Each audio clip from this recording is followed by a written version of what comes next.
Hello and welcome to the Doug Geiser Show, Year 3, Episode 3, brought to you by the Ashland University Journalism and Digital Media Department. We're live from Buffalo Wild Wings here in Ashland. I'm Cade Trackus, joined alongside Coach Geiser and former head coach Lee Owens. Hi, Cade. How are you? It's good to see you. It's good to see you as well. Well, first and foremost, it's a surprise to see you here. So what have you been up to? What have you been doing as of late?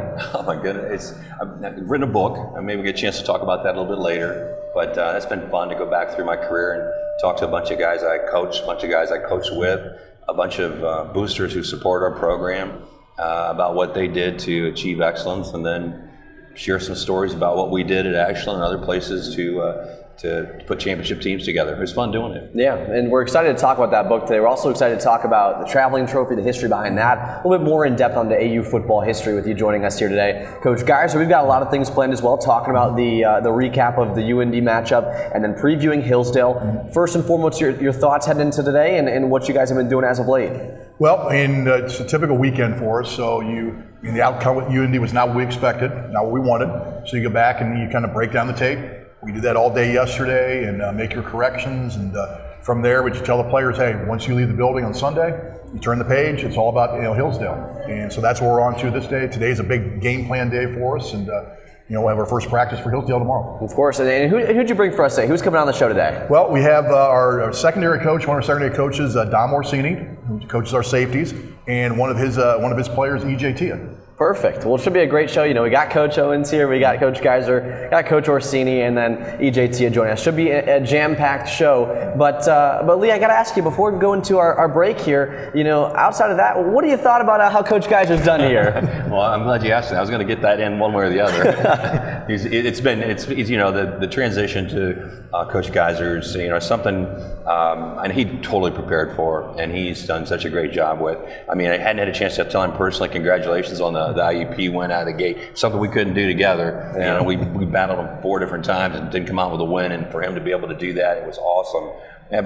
First playoff game on the road win a year ago, and then obviously the bowl victory. So he's taken the program, which is what you want to have happen when you move on or you do something different, you retire. You're hoping that your staff and the next head coach can take that program to the next step, the next level, and accomplish things that you weren't able to do, but you were hoping you laid a path there for the next guy to be able to follow. And I think Coach Geiser's doing a great job. I'm really proud of what he's done. And there's no question he was the coach of the year last year, I think a guy he's doing a great job again this year. Also, it's early in the season. Yeah. He's right. Turn the page.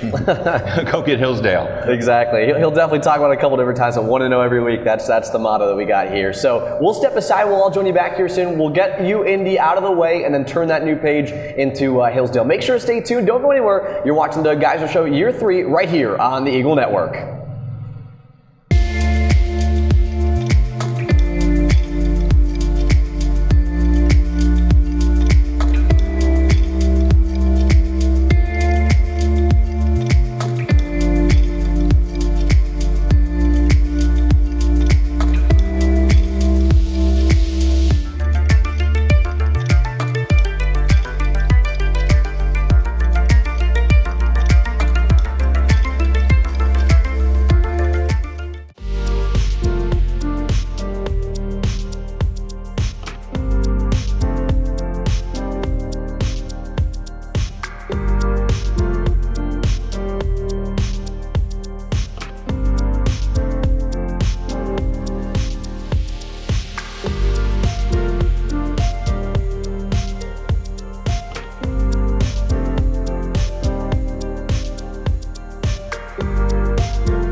Welcome back to the Doug Geiser Show, right here on the Eagle Network. I'm WRDL correspondent Louis Tamira. And I'm AU TV correspondent Bryce Gatton. And we're sitting here with Coach Geiser. Coach, we've got a couple of questions for you as far as that UND games go. Absolutely. So let's just kick things off. We're going to go kind of, position group by position group. So let's start off with the infamous quarterback position. Cameron Blair had its ups and downs. 2 touchdowns, but also 2 interceptions. Just overall thoughts on his performance.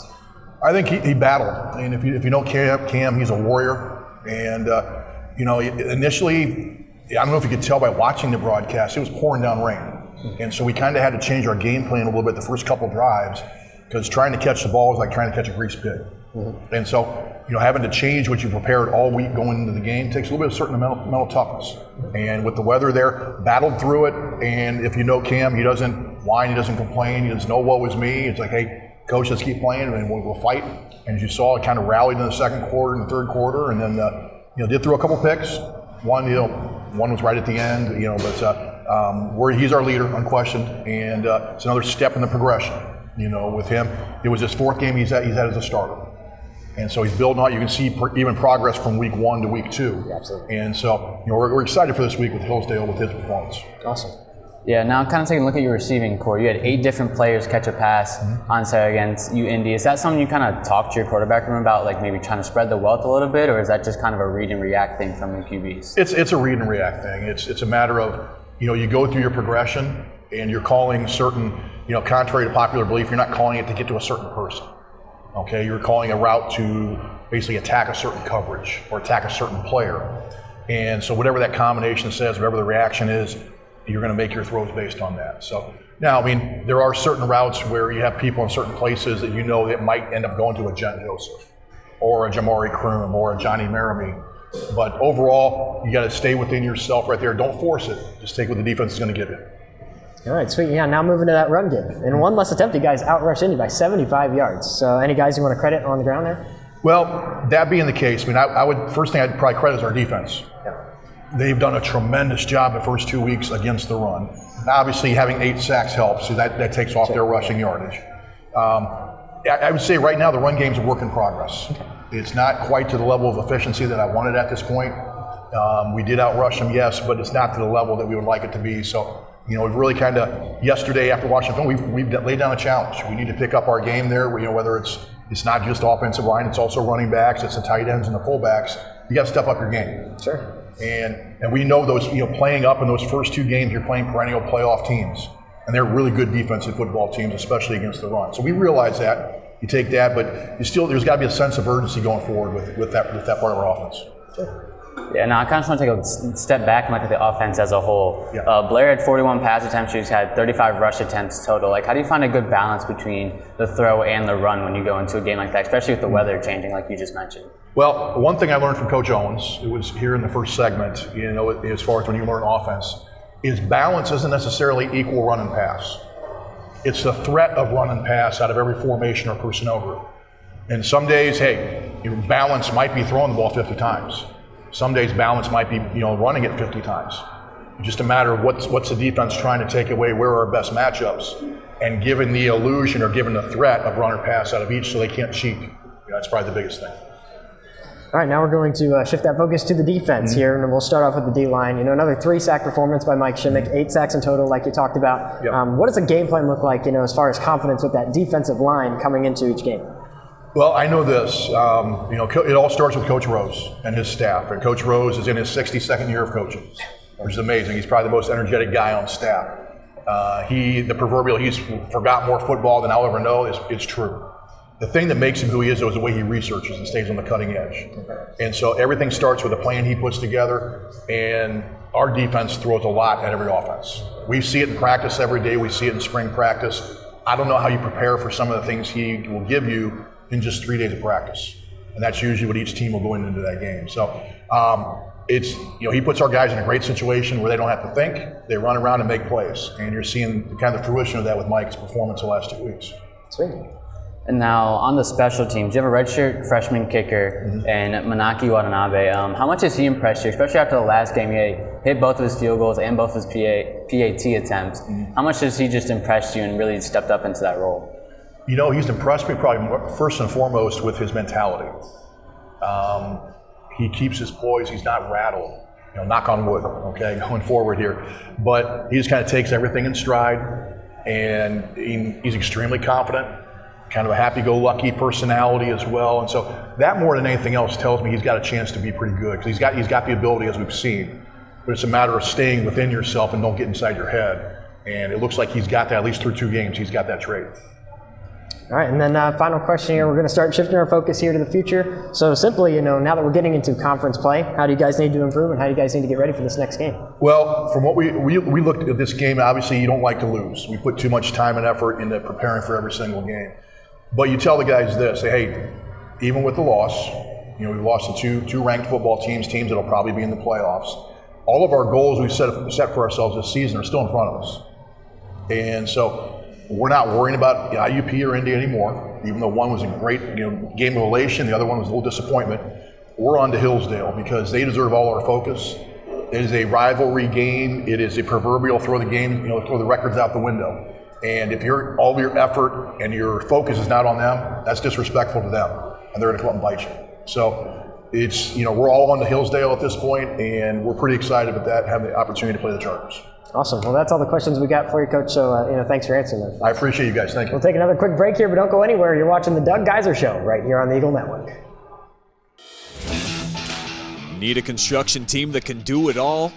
Bo Lacey Construction delivers experience you can trust, done right on time, with free estimates and special financing offered for roofing, siding, gutters, windows, bathrooms, decks, to the highest standards of excellence, quality, and knowledge in the industry. Bring your next project to life with Bo Lacey Construction.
Welcome back to the Doug Geiser Show, Year 3, Episode 3. I'm Cade Krakus, joined alongside Coach Geiser and Coach Owens. It's time to talk about your book, Coach. First and foremost, diving into it, what exactly led up to you writing this book? When you retire, particularly from coaching, there's a big void of time that coaching has filled in your life. And obviously I like to hunt and fish and golf and 12 grandkids, so it's not like I'm bored, but just trying to find something that would be significant, that would maybe serve a purpose, where you could share some ideas and talk about some relationships you built in the game, and you kind of work at your own pace. And I got into it and enjoyed it. Was lucky. I think we talked during the break. I had a chance to hook up with Larry Phillips, which is awesome.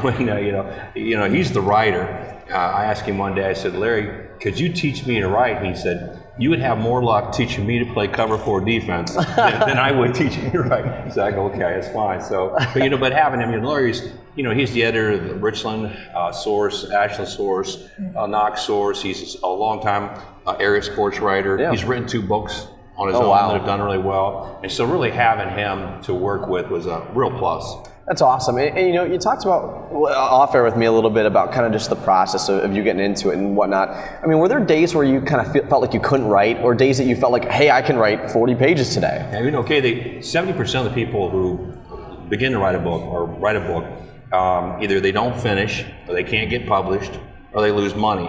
My wife was convinced I'd fit into one of those 3. I wasn't sure which one it would be, so we haven't made any money yet, so it might be that one. But we did get published and we did finish it. And there's days when you just go and get a different ideas. You carry a legal pad around. What about this? What about that? What about adding that story from this team, or another story from another team, and then we really went through a couple different publishing companies, because we had this one agent and publishing company. He said, we want a memoir. We want it more to be about your career.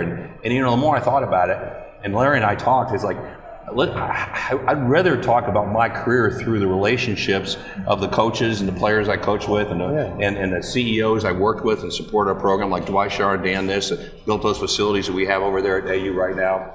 And I was convinced no one's going to read my story anyhow. But to tell your story through relationships, I thought would be pretty powerful.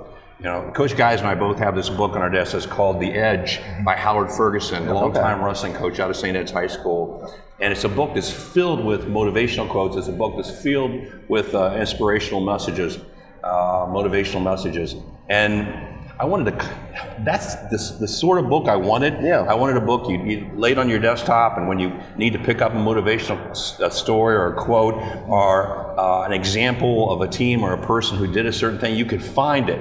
The only thing I did a little bit different than Howard Ferguson is the stories I talked about and the heroes and CEOs and the champions, I wanted to be people that I had a relationship with, so that when Larry and I sit down and talk with them 3 or 4 hours, I think they would be more willing to share their personal story, and it would be a little more significant because I'd been a part of a lot of their story, and obviously then I could talk about how our relationship grew together. Yeah, and you know, this question's for you, Coach Geiser. You know, you were able to read the book, and you were able to make sure that it was given out to all the players and all the coaches on staff at AU. Yep. You know, were you able to take away some of those things that Coach Jones is talking about? Absolutely. It was kind of a neat situation reading the book because I was there for a lot of it. And I knew a lot of the people, I have friendships with a lot of people in that book as well. So, you know, it was kind of it's neat to see it in print. But after reading, Coach had me read a rough draft of it, and I thought, you know what, we're going to buy a copy of this for the whole team. And what we did is we actually went through, there's many different sections in the book that pertain to Ashland football. Okay. It's something neat we can do with the tradition we have. And so as a group, we would assign, you know, every night, or like a handful of the nights, any of the chapters that pertain to Ashland players or Ashland coaches. And it was kind of neat dynamic, and I had each of the accountability teams that would answer basically 3 questions about each chapter. Number 1, you know, what were the 3 most important things that you think were conveyed in that chapter? Then number 2, what was the most surprising thing you might have read in there? And then the third one was kind of tying it all together. It's, you know, okay, what can I take out of this chapter and incorporate in my life as a player, as a teammate, as a person?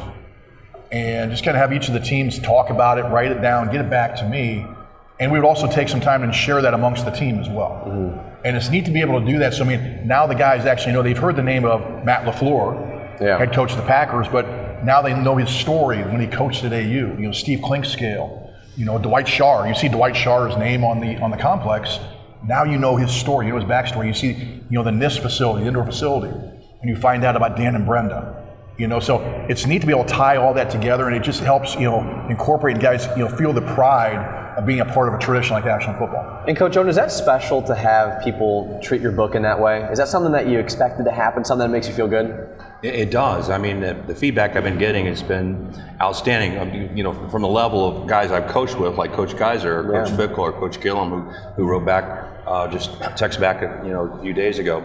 But our publisher had a meeting on the phone with Larry and I early this month. The book wasn't released until September 2nd. He said, "We got good news." He said, "First of all, your book has already had more orders and more sales than any other books we have right now in our publishing company," which was good to hear. And number 2, we're getting lots of calls from athletic departments, school superintendents, literally getting calls from colleges, sports management department, a sports leadership group that wants to look at the book and see if they can build it into their curriculum. Yeah. So, not only the feedback from the people I know, but to be able to reach out and to try to get that book into the hands of many, you know, leaders in sport or leaders in business. You know, we're all part of a team, and we all want to do the best we can do and try to help our team be, you know, as good as it can be. And I think that's why the book is really for a lot of people. Yeah, and speaking of that, you know, who is your target audience? Is it everybody?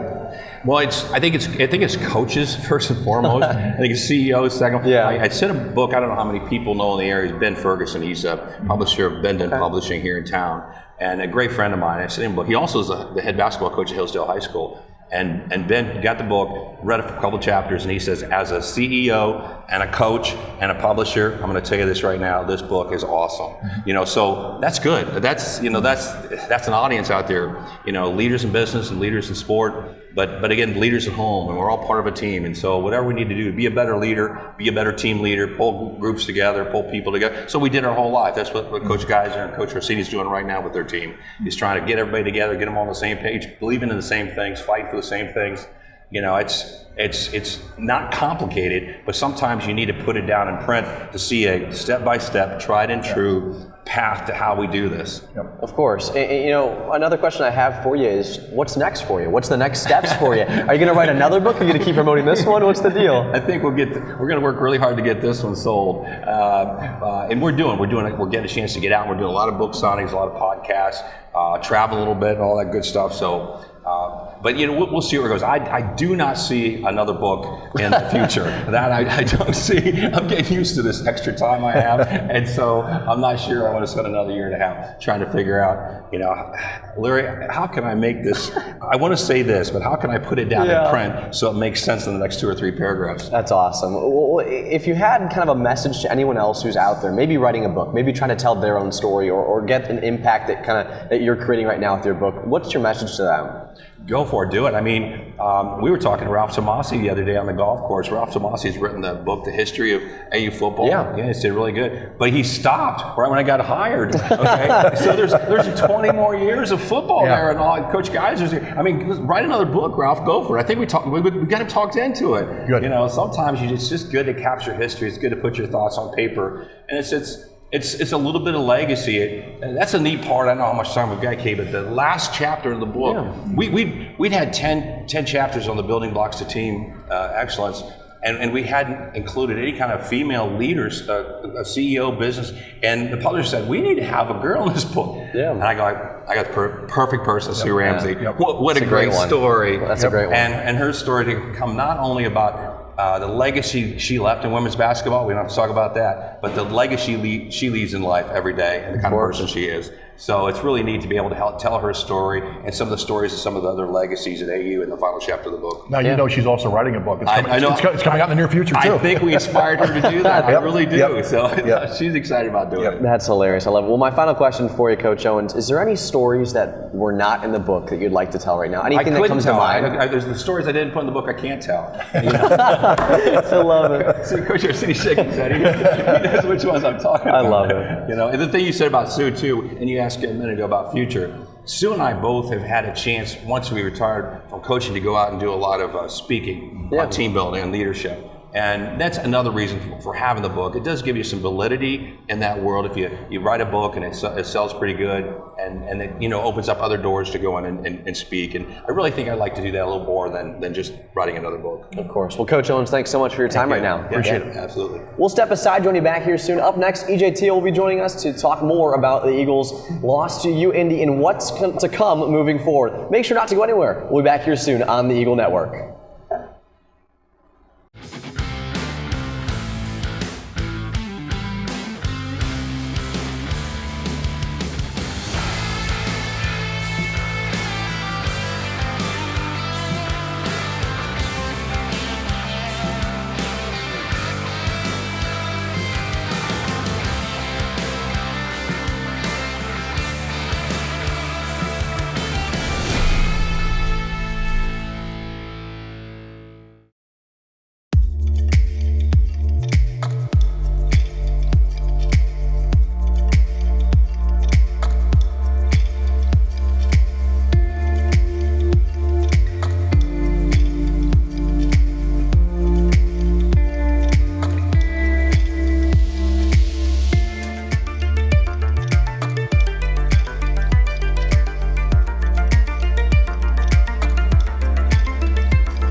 Welcome back to the Doug Geiser Show, Year 3, Episode 3. I'm Cade Crackister alongside Coach Geiser, and now Teah. Thanks for joining me.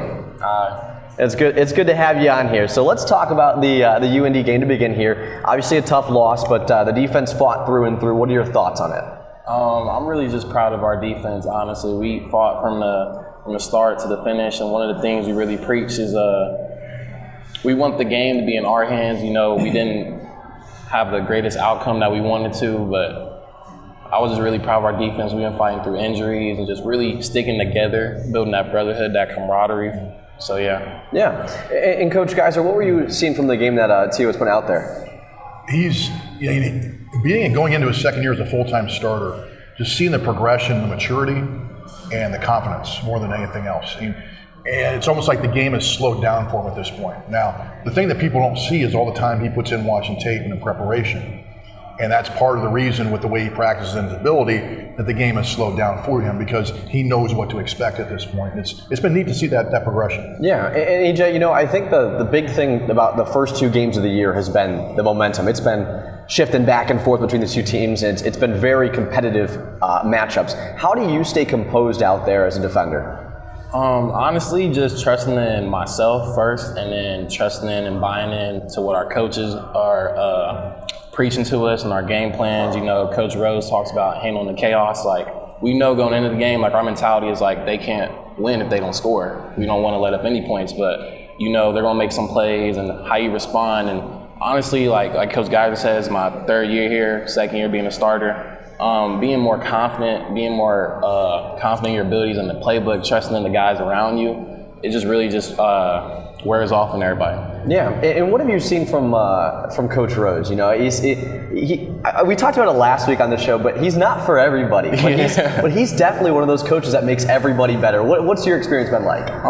Coming in as a freshman, it was definitely an experience, and he's definitely an old school guy. He definitely knows that himself, but just hearing his pregame speeches and like the core values he preaches, it makes you just want to I feel like anybody on our defense would run through a wall for Coach Rose, and honestly run through a wall for anybody from top to bottom. And you look at the chance to play at week 3 at home. What's that like for you? There's nothing like an Ashland home game when you run out Jack Miller Stadium and you got Tuffy and the purple and gold smoke. It's definitely an experience, but it definitely means a lot, and we're excited. Perfect. I'm going to put you on the spot here in front of Coach Geiser. Traveling trophy, what does it mean to Ashland? When I came here, the biggest thing was really took over me was honestly honoring the history and the alumni before us. Is what Coach Geiser talks about, and that's one thing I'm really starting to believe in. We have one of our own alumni in the room with Coach Ash. Somebody who just played a decade ago, who was walking literally in our shoes. So just seeing alumni come back in the locker room before games and just seeing how much it means to them, it makes you want to go out there and bring it home for AU. And Coach Geiser, how happy are you that these guys are understanding what you talk about when it comes to history? It makes you feel good, that maybe they're listening a little bit to what you're preaching, because this was the way we finished the team meeting on Sunday. After we turned that page on UIndy, it's like, okay, hey, we actually took, Coach Owens was talking about Ralph Tomasi's book. Yeah. We actually took the article out of there, and I've updated, because it's about 20 years old. Yeah. But just to give them a sense of what this game means to other people, to the alums, to the boosters, to our fans. This is a big deal. This is a big deal. This is a red letter game, for them. And I want the guys to have a sense of that so they can treat it with the respect that it deserves in their preparation. Yeah, and EJ, when you take a look at the team as a whole, obviously you want to go 1-0 every week. We're going to get that out of the way. What are the goals for the defense this year? I feel like it really just dates back to last year. We didn't like the way the season ended. And like I was saying earlier, we really, if the game is in our hands, that's how we want it. We don't want to put any more pressure on the offense or have to deal with anything other than that. So we didn't like the way things ended. We had a good off season. I'm one of the leaders that stepped up, but we also got other leaders like Isaac Brooks and Jelon that also took huge steps forward, in my opinion. And we're just hungry. Yeah, and when you're out there defensively, who's your favorite guy to be next to? Who's your favorite guy to line up next to you? I feel like be like Mike. I feel like everybody wants to be like Mike Shimmick. That's a guy I really want to play next to. But another guy I like to talk about is Ben Hosawful. We go back, we're in the same grade, same class, we was in the same dorm freshman year. So we're in the same major. There you go. So I see him every day, but I'm definitely 2 guys I love playing next to. Perfect. And my last question for you, what's it going to be like on Saturday at Jack Miller Stadium? What should the fans be excited to see from the Eagles? They should be excited for us to come out and fight from start to finish. Great. Well, appreciate your time today. Thank you. Thanks for having me. Of course. We'll step aside. We'll join you back here soon. As a reminder not to go anywhere. You're watching the Eagle Network and the Doug Geiser Show, Year 3.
budget, save, invest. A plan to help you make smart retirement choices today. Your future self will thank you. This ad has been provided by Donald M. Graham and Associates, where our dedicated team will help you meet life's complex financial challenges. Call today to schedule your visit at 1-800-322-6116. Securities and advisory services are offered through Commonwealth Financial Network, member FINRA SIPC.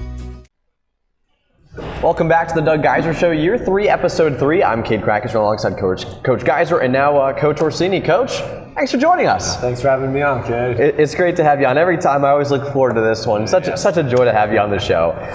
So to begin, let's talk about just the year as a whole. We won't focus on UIndy yet, but what have you seen from just the safeties this year so far? Yeah, super proud of those guys. I've told a lot of guys as players and coaches on staff, but probably the deepest room in terms of just depth, and free safety, rover, what position, all three of my positions. The deepest I've seen since I've been here, whether I've been on offense or defense, and really proud of those guys, just the way they stepped up in games.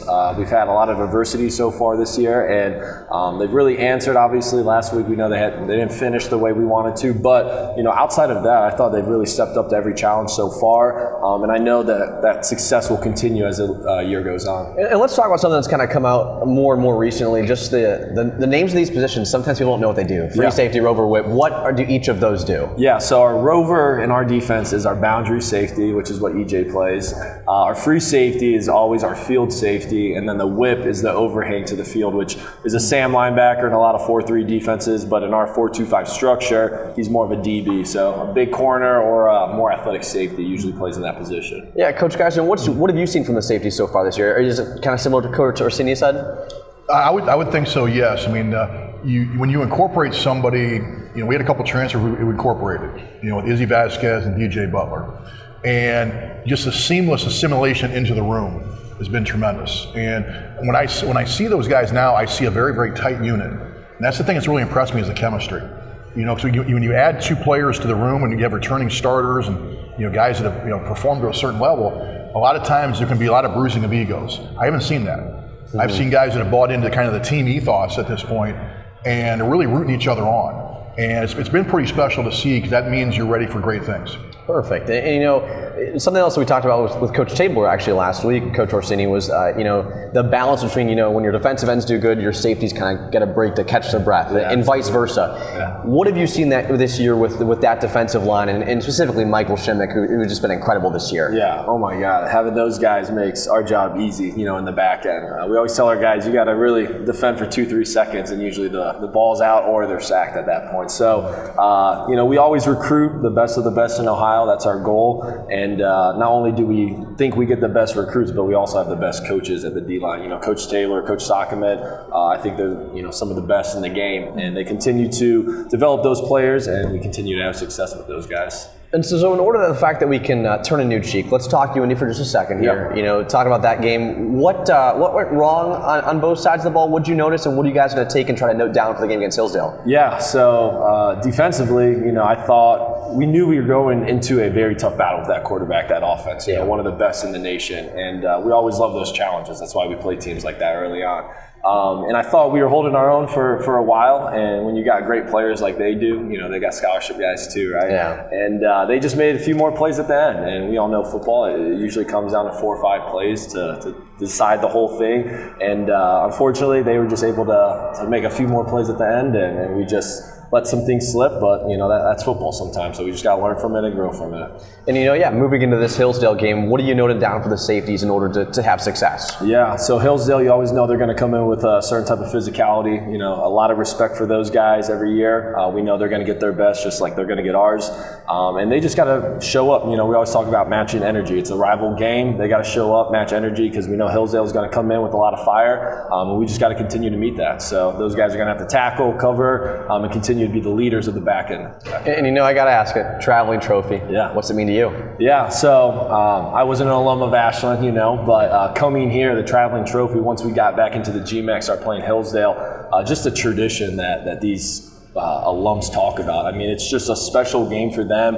It's always a special game for us too, just because it is our one trophy game. So we know, again, that they're always going to give us our best. We're always going to give them their best, and yeah, it means a lot with the tradition and just the game. You know, it's always a competitive game, and we love having that competition. And Coach Geiser, we've talked about how you try to instill the history and what it means to the players. Is that something you have to do with the coaches as well, or do they all kind of understand that as well? Well, when you're teaching the players, you're also teaching the coaches. Now, the one thing that's been nice is we've had a great consistency and continuity of the coaching staff. Yeah. And so when you're able to, like, for example, add in a Chris Julian or an Evan Kirkpatrick as your graduate assistants, they've learned it as players.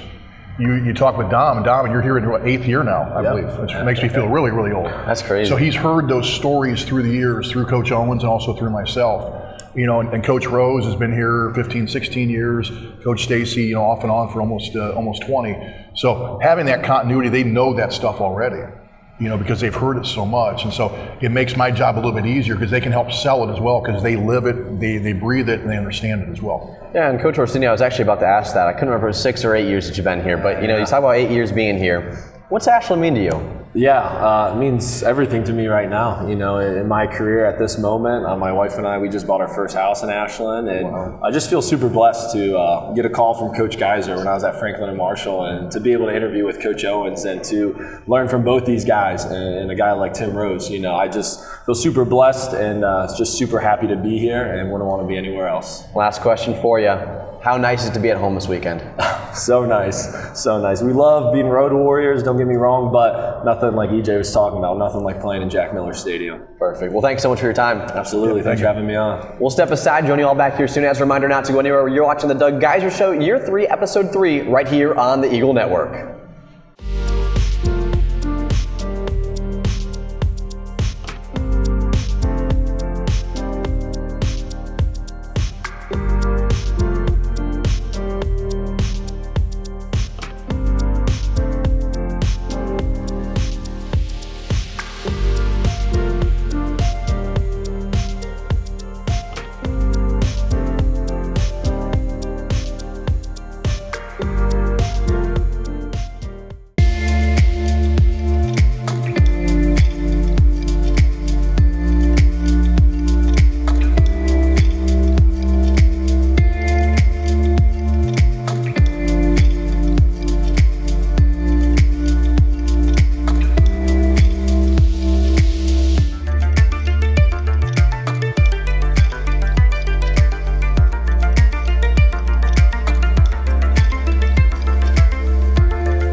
Welcome back to the Doug Geiser Show, Year 3, Episode 3. I'm Cade Krakus alongside Coach Geiser and Coach Owens. Well, thank you, Coach Owens, for coming back on the show. It's Hillsdale week. Come on. I know exactly. This is the best part. So we're going to talk about traveling trophy and also loop that into our Q&A segment. So that if anyone's got any questions out there for either you or Coach Geiser, we can get that all in one. So first and foremost, let's talk traveling trophy. Your thoughts on the history of the traveling trophy and what it means. Well, the one thing, you don't have to look through Coach Tomasi's book or go back through any programs to figure this out. You want to play that game at home.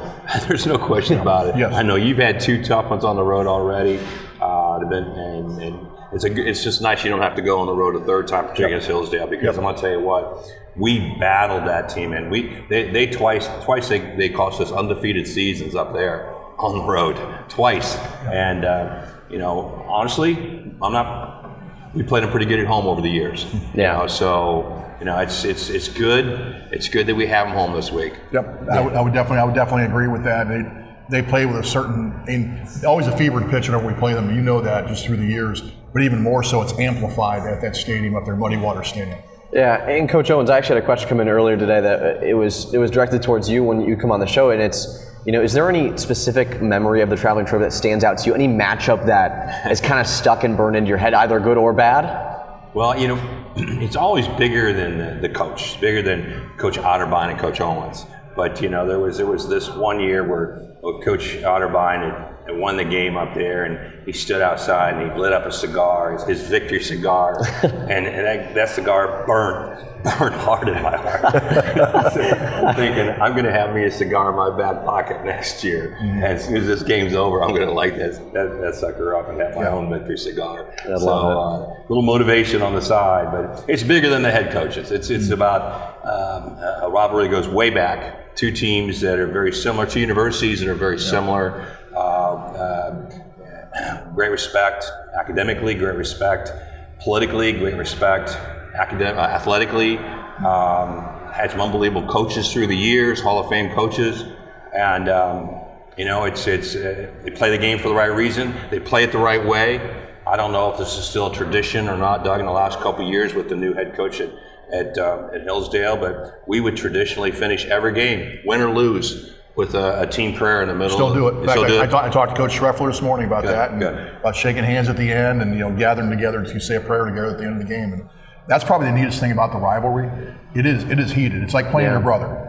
As Coach says, it's two sister schools, a lot of the same mission statement, a lot of the same kids recruited by both schools. Yeah. And you fight like cats and dogs during the game. You compete like crazy. And it's one of those proverbial throw the records out the window. I know it's cliche. That works in this game. But at the end, you shake hands, you lock arms, you say a prayer on the logo at the end of the game. That's what makes college football special, is to be a part of games like that. Any questions from those in attendance? Anyone got one? If you do, the mic is over here to the right side. You can go up to it and ask a question. So you guys have been coaching together for a long time. What is your guys' favorite moment coaching together? Both of you. Our favorite moment together? Yeah. Coach Geiser and I? Yeah. Yes, sir. Oh my goodness. I know. I can say one. Go ahead. I can say one. Anthony Taylor and the Ashland Eagles go to play Grand Valley up at their place, and we cleared out the student section before halftime. And I couldn't find you at that moment. I found Reggie Gamble, who had played in that game, and their student section is a snake pit. And for us to be able, we were playing very, very well, and for that student section to be empty by the end of halftime, I needed to find somebody who played in that game so they understood it. But for me, that's probably one of the best moments. He's one of my favorite players. I texted him, just a few weeks ago, going into the Hall of Fame. Yes. As a running back.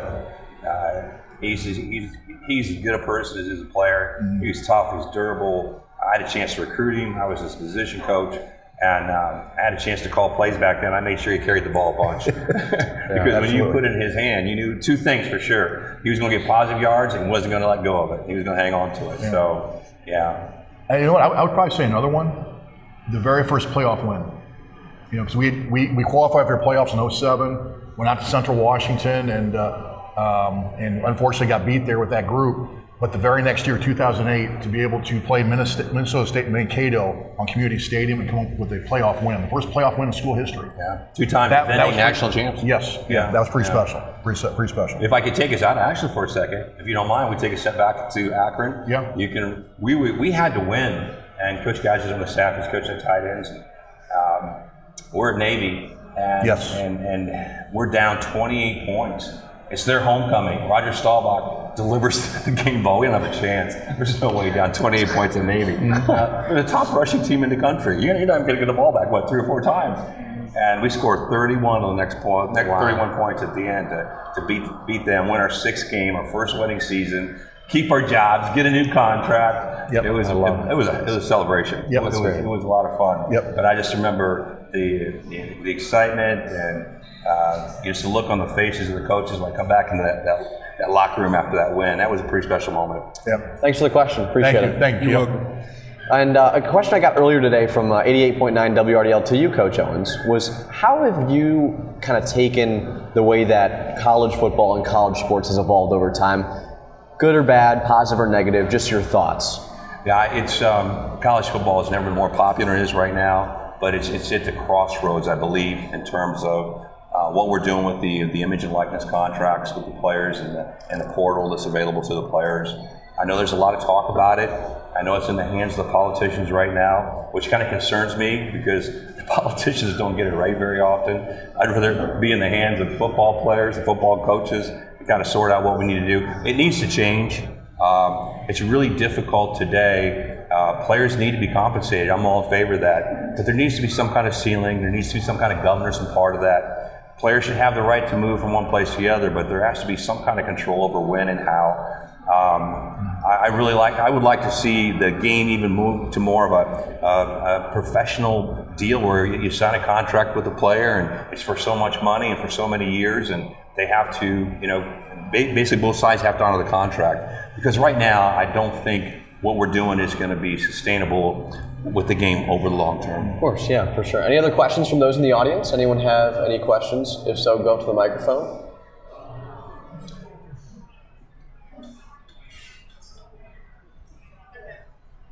I have a question for Coach Geiser. So Coach Owens talked earlier about how his book focuses a lot on relationships, leadership, and legacy. If you were to write your own book, what were some of the first things that you would want to write about? Very good question. I haven't even thought about writing the book yet at this point. Keep good notes. I will definitely keep good notes. Definitely, I'll study Coach's book here. I would say this, probably a lot of the same things. I'm a big believer in relationships, and as a coach, you got to personally be able to connect with your players, especially in this day and age of portal and transfer and that sort of thing. I think it's very, very powerful if the players know that you know their name, you know their story, you know where they're from, and if you have the head coach talking to you and he knows all those things, and he will give you a free rein to talk with him, have an audience with him.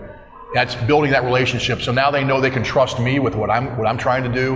And I know what motivates them, so it allows me to coach them better. So I think it would probably be something along those lines about delving into those relationships and how you build those relationships and get a chance to call a winning culture from that. Thanks for the question. Thank you. Thank you. And turning into another side of things, I got to ask you, Coach Owens, any other favorite college football teams outside of Ashland or those mentioned in your book? I grew up in the state. I've been a Buckeye my whole life. Okay. I had a chance to coach there. I've loved that tradition. I know that history really well and been part of a lot of the players that have been part of that history. So I've got a grandson who's there right now cheering for the Buckeyes. So it's hard for me not to cheer for the Buckeyes. It really is. And I think the things Coach Day is doing right now are unbelievable. A lot of people don't realize his use of the portal last year was, and the money, he has more money to spend than anybody else right now for the image and likeness contracts, but he used most of his money to keep his players home. Wow. He built that culture the right way, and he wanted to keep those players around. Instead of going out, he went out and got a couple of players, don't get me wrong, but the vast majority of the players that he won with, they were his players that he compensated through the money. I thought that was a smart thing to do on his part, and I'm a big fan of his and the way he coaches. Yeah, and this is my final question for the both of you. I will start with you, Coach Owens. What's been the biggest thing that you've taken away, going into retirement and missing the most about football and even coaching? I get asked a lot, how much I miss it. I don't miss it on the tough weeks. And I'll be honest with you, those tough weeks were harder for me that, you might end up a 9-2 season, and those 2 losses would stick with you, and you couldn't. The other 9 wins just were minimized, but those 2 losses you just couldn't get rid of. I don't miss that part of it. I think what I miss the most, and it's a short term, right at the start of the season. It's just football's kind of in the air. You can just smell it. Summer's over. It's football season, and the anticipation of getting those guys in the locker room for the first time and kind of say, here's how we're going to do this thing. Here's our goals. Here's where we want to be, and here's what's going to take to get there. And just kind of kicking off that season initially with that team and meeting those players for the first time, and then getting there in camp and just kind of watch them all come together. I miss that for about a day or two, then I'm back out in boat fishing again. So. There you go. Coach Geiser, my question for you is, what do you think you're going to miss the most about it when you obviously hang it up eventually someday? Maybe, who knows? Maybe you stick it out for forever. Is there something you need to tell me at this point that I need to be aware of? Coach Geiser, I'm letting you go. Okay. I wouldn't even know how to answer that at this point. Yeah. I'm just kind of, you know me, you're gonna laugh when I say this. It's kind of a week-to-week thing. Yeah. I'm worried about Hillsdale at this point. I'm not worried about the things that I can't control. That takes energy that I don't need. When Hillsdale needs that at this point. But if I had to say one thing, if I had to speculate one thing, it's probably the relationships with the players. Yeah. Those are the special things that you cull through the years. And being able to see guys come in. Sometimes I've had a chance to recruit a lot of the players on the team right now when I was an assistant, and to see somebody like an EJ Teah come in, 17, 18 years old, and very talented, thinks he knows everything, but he doesn't. And that's not a knock. That's any freshman that comes in. But to see them now going into his third year and to see his confidence, and he's starting to figure out who he is and who he's not. He knows what he stands for, and he knows what he doesn't. He knows how to solve problems. He knows how to communicate and build relationships. He knows how to be successful. So he set himself up well in life. And we have a number of players like that on the team. And that's probably the part I would miss the most is, being the day-to-day interaction with those players. For sure. Any other questions from those in attendance before we conclude our Q&A segment? So when it comes to the game of football, y'all obviously both played, and now that y'all both coach, what is some the game that's taught you as a coach? Because for us players, we look at the game from a different perspective from coaches. So kind of just overall, what has the game kind of taught you now that you're in a coaching standpoint and out of that standpoint? Go ahead. Yeah, I would start out. I go back to the book. The reason I wrote the book is a story about a young man named Carl Johnson, who was a young man who didn't have a chance in life without football. Grew up on the wrong side of the tracks and had a really tough situation. Football saved his life, and he's turned into being an amazing father. He's turned into being an amazing husband. He's a CEO. I talk about it in the book. Football to me has always been more of the purpose and the significance to those players who play the game and what it can mean to them, what it can do for them, how they can grow from it. It's just so important. It's more than just a game to me. It's a way of life, and it's a way of growing. It's a way of learning, and to me that's what football's always been. More than just X's and O's and wins and losses. It's been about the difference you can make in the lives of the young men you coach. What's Coach Rose say all the time? To be a dealer of hope to those guys who a lot of times don't have hope in their life. I'm going to sound like I've been with Coach Owens for 28 years, okay? So I'll reiterate some of those same things. What I would say is you learn that football is kind of the vessel more than anything else. I mean, I will tell recruits this, I tell people that ask this, I am the head football coach at Ashland University, yes, but football is just my vessel, okay? I see my job to help young men achieve excellence and a standard of excellence in every aspect of their life. And we talk about this among the team as well, not only on the field, but in the classroom, in the community, in your family. Those things are important. So I think what you learn is football is important. When you're a player, you kind of identify yourself as a player. I am, Doug Geiser, the football player. I'm Keo Perry, the football player. I'm Cy Colvin, the football player. But actually, the part that you realize when you become a coach, you're more than that. And getting the players to realize they're more than just that. And that when that realization comes, it's very, very powerful. So that's probably the biggest thing you learn from it is, you go from being the center of your life and how you identify yourself to, hey, it's just a portion of who I am. It's just not who I am. It's just a part of who I am. So that's probably the biggest thing. Thank you. Thank you. Thanks for the question. Any final thoughts from you, Coach Owens? It's the final segment for you. Hey, it's our home opener, man. It's Jack Muller Stadium.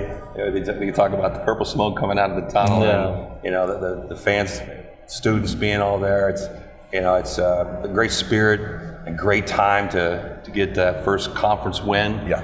And nothing else is important at this point, right? That's where its focus is at, 100%. Absolutely. Sing that fight song at the end and ring that victory bell. Yep. Baby. There's nothing like Nothing winning. like it. There's nothing like winning. Nothing like it, yeah. Well, Coach Owens, I gotta give you a chance to. Where can people buy your book if they want to? Amazon. Yes, go to Amazon. I do have a couple here if you want to buy. It's the same price, but you get it signed.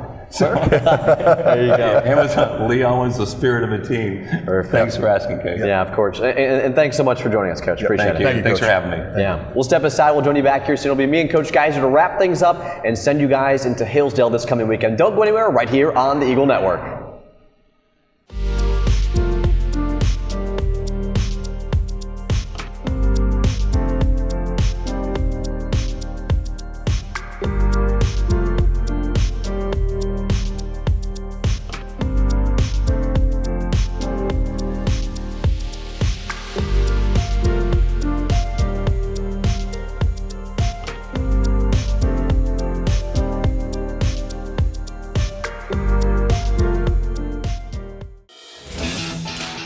Need a construction team that can do it all?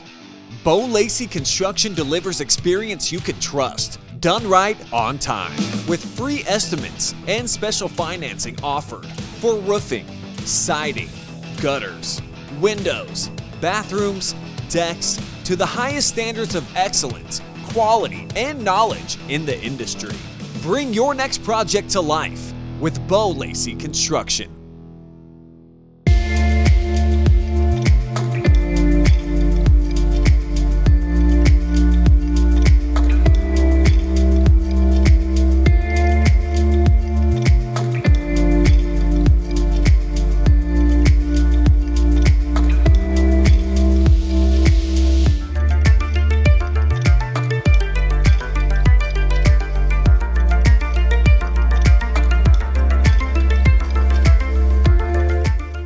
Welcome back to the Doug Geiser Show, Year 3, Episode 3. It is the conclusion of the episode. And with that, we conclude our discussion on UIndy. Yep. So whatever you got, leave it out here.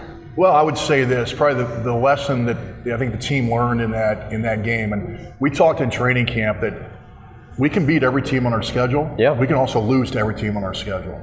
And when you go into a venue like an IUP and you go into a venue like Indianapolis, very proud tradition, really good football team, you can't make the mistakes that we made during the course of that game. Okay? Offensively, you can't turn the ball over. Okay, that's probably the most important thing. You got to understand those situations, and sometimes you got to throw it away. Sometimes you just tuck it and run. Okay, and you got to show up for all 4 quarters. You looked at it really. If you break down the offense, they showed up for 2 of the 4 quarters, and unfortunately, the 1 quarter they didn't show up for was the 4th quarter where you got to finish. Okay, and credit to their UIndy's defense. They're a really good defense, very well coached and great players, and you got to perform in those situations. And then also defensively, as Coach Rose, we were talking yesterday during our staff meeting, they played tremendous for 56 minutes and then couldn't get them off the field at the end of the game. Now, credit to Gavin Sukup and UIndy's offense. Tremendous player. He'll get some All-American consideration. He's a conference player of the year in the GLVC last year. Yeah. But you got to make those plays in that situation. You can't turn the ball over on a punt return. Okay, you got to understand your circumstances at that point. So we had too many self-inflicted wounds to win that football game, and that's no disrespect to Indy. I mean, UIndy showed up like a champ. They played like a champ. It came back at the end. So credit to Chris Keevers and his staff. But for us, hopefully we got that message out of there and that experience out of there. Hey, you can't, when it comes to time to focus and time to win the game, you got to make those plays. You can't make mistakes. And I've asked everyone but you, so I'm going to ask you now. What should we expect from your side against Hillsdale this weekend? Well, I'm hoping with 3 practices starting tomorrow that the guys will have a good sense of what the tradition of this game means and where that impacts you is in your preparation. Are you willing to make that extra film study? Are you willing to make that little extra time on the field after practice on your own? Are you willing to lift a couple more sets in the weight room to make sure your body's right and getting the rest you need and hydrate and all those sorts of things? Do you respect the rivalry enough to do those things, knowing that we're going to get better than what we've seen on tape? That invariably happens when you play Hillsdale. They're going to play better than what they've shown on tape because it's Ashland. And so you've got to be ready to match or exceed that enthusiasm, that competitiveness, and that verve and that fire, or else you're going to get embarrassed. Yeah, it should be a big game for you, and we can obviously have all the coverage at Flow College, multiple radio stations picking it up as well. It'll be full coverage of AU football this coming weekend. But big episode we had here today. It was a big one for Absolutely. episode 3. Coach Owens knocked it out of the park, and we expected anything less. And EJ Teah, his first real opportunity to be on the show. I thought he did a very commendable job. I agree. Coach Orsini's practically a co-host at this point. That's He's what I'm saying. So many times. He Either him should or just Coach join Coral, us. Yeah. But and then also I kind of want to mention going forward, we'll have guests like that from time to time. Members that have been a part of Ashland's football history. I talked to Gary Keller this week, and Gary's going to be on an upcoming show. So stay tuned on social media and the marketing for that. You won't want to miss that episode. Another great coach in the history of Ashland football, Gary Keller. Yeah, normally we always say thanks to all of the Ashland University football sponsors, Buffalo Wild Wings here in Ashland, the Ashland University Journalism and Digital Media Department. The fortunate thing about all of those individuals and all those people in the organizations that they're a part of is that they'll have a chance to come on here, talk about their organization for 5 to 10 minutes, and we'll talk about kind of their organization. We can talk about how with their thoughts on AU football, things of that sort. And that starts here towards the end of September into early October. So there's plenty of opportunities for you to come out here and join us at Buffalo Wild Wings. Join us online and tune in live. We do have it over on the Eagle Network, like I mentioned, but it's just a great opportunity to connect further and more deeper with Ashland University football. It's neat to be at a place where you can embrace those relationships and that tradition, and it means something. It's not just hearsay. It's not just empty words.